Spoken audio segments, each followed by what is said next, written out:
Quay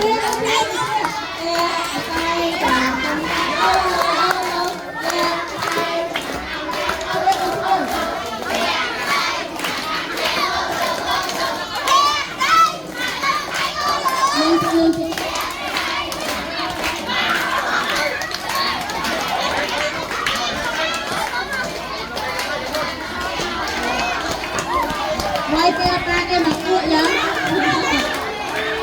Quay. Cột nó lên vai hoặc lên cột.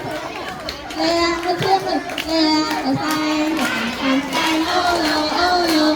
Nè, cái tay, cái tay, ô lô, ô lô. Nó có một con sao rồi. Nè, cái thương cái tay.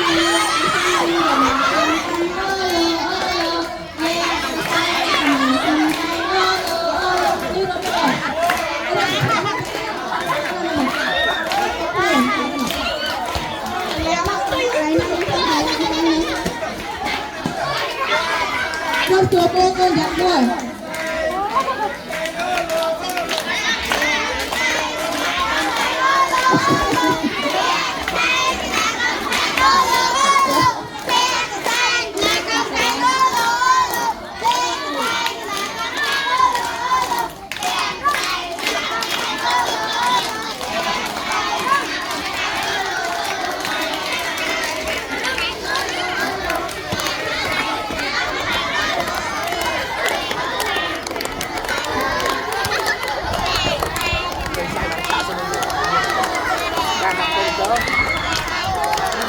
Okay.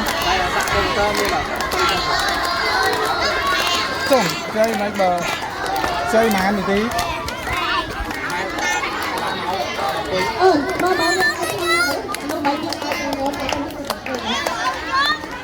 Riêng đó con.